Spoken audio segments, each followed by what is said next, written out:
महादेव कहते हैं तप कुछ भी नहीं है, ब्रह्मचर्य ही उत्तम तप है। जो व्यक्ति ब्रह्मचर्य का पालन करता है वो देवतुल्य हो जाता है।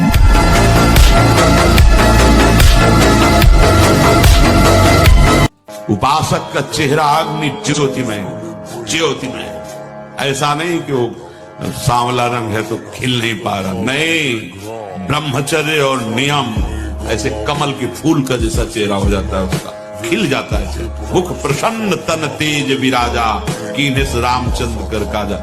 और शरीर जैसे जवान शरीर है, व्यायाम, यही वो समय है आपको महान बना सकता है। यदि आप संयम से रहे, जब तक ज्ञान हो तब तक ब्रह्मचर्य से रहो, कोई नशा मत करो। तो जिसके दोस्त श्री कृष्ण है वो कभी भी परास्त नहीं होता।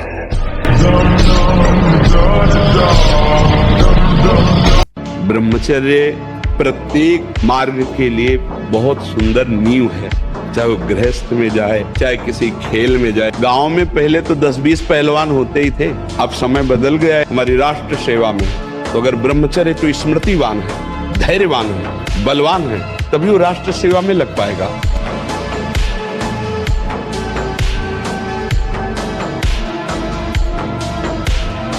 लेकिन तुम्हारे अंदर ये संस्कार जो पड़ रहे हैं कि थोड़ा सा मांस खा लो तो तुम्हारे पर रोगों से लड़ने के परमाणु रहेंगे, कैसी बात करते हो? क्या समझते हो? संयम नियम में जो ताकत है वो किसी में दूसरे का मांस भक्षण करने वाला, वो राक्षसी प्रवृत्ति वाला क्या बल को प्राप्त होगा? जो अध्यात्म बल से युक्त है वही बलवान है। ब्रह्मचर्य ही परम तप है, ब्रह्मचर्य ही परम धन है, ब्रह्मचर्य परम एकाग्रता है। एकाग्रता ब्रह्मचर्य से आती है। आंख मूंदो या खुली रखो, अगर ब्रह्मचर्य ठीक, एक शीतलता, एक गंभीरता, जिधर दृष्टि लगा उधर एकदम चिपक जाएगी जाके।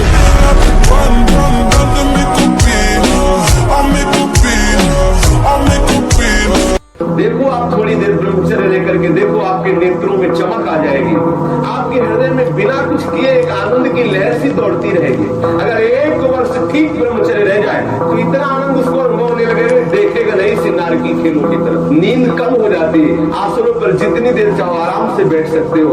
कोई भी रोग हो वो अपना पूरा प्रभाव नहीं डाल सकता, क्योंकि आपके अंदर ब्रह्म शक्ति विराजमान। ब्रह्मचर्य एक वो महान आशीर्वाद है। आपसे कोई और साधन न बनता हो, यदि ब्रह्मचर्य है, एक अपार शीतलता, कोई भी रोग तुम्हें परास्त नहीं कर सकता। सच्ची, बुखार है, किडनी फेल है, दर्द है, एक नवीन उत्साह, एक नवीन बल तुम्हें कहीं झुकने नहीं देगा।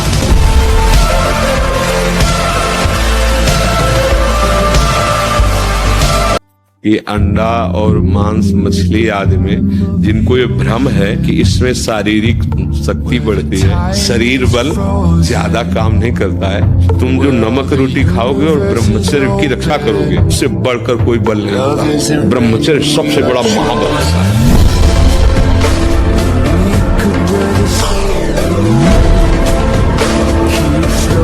किसी भी घी दूध में उतनी ताकत नहीं, किसी भी बलिष्ठ पदार्थ में, किसी भी स्वर्ण भस्म चांदी भस्म में ताकत नहीं जो ब्रह्मचर्य में है। आप केवल अगर ताकतवर बनना चाहते हो तो आत्मबल से भी संयुक्त कर देगा आपको ब्रह्मचर्य।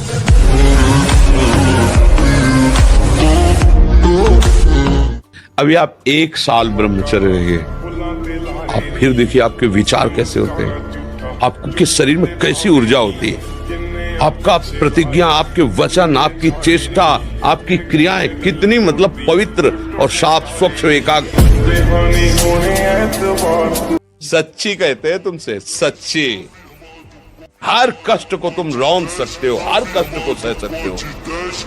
अगर अभी तुम निश्चय कर लो, सब भयभीत हो जाएंगे तुमसे। केवल एक निश्चय कर लो, अब हमारी जिंदगी की कोई परवाह नहीं। अभी तुम्हारा वो भयंकर रूप आ जाएगा कि जिस गली से निकलोगे लोग अंदर घुस जाएंगे।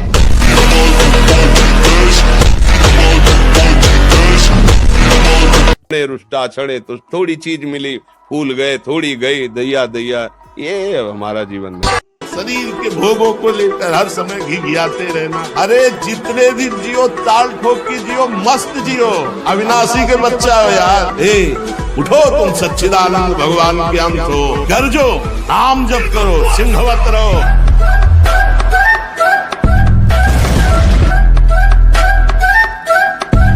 मुझे मेरी उम्र। अगर हमारी बहन को कोई गंदी दृष्टि से देख ले तो हमें बर्दाश्त नहीं होगा, और दूसरे की बहन के साथ हम क्या व्यवहार करते हैं वो मुझे बर्दाश्त हो जाता है। कैसी बुद्धि निम्न कोटि की, नीच कोटि की हो गई।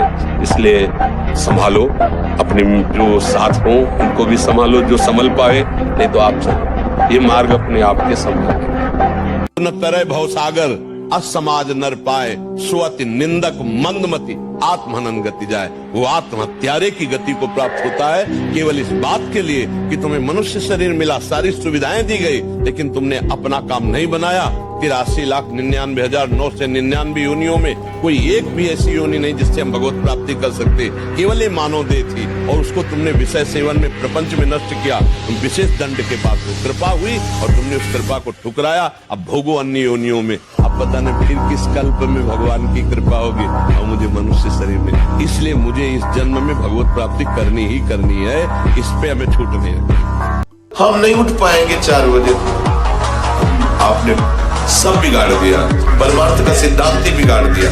हम नहीं उठ पाए, मतलब आप शरीर को बोल रहे हो मैं लेकर के। अब क्या परमार्थ के पति को शरीर को 4 बजे उठाना है? हाँ उठाना है।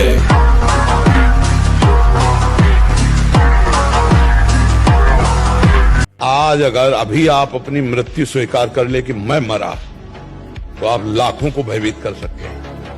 तुम्हें देख के लोग भयभीत हो जाएंगे, सब भयभीत होने लगेंगे। ये आदमी मूडियल है, कब कहां, इसको कोई भय नहीं है।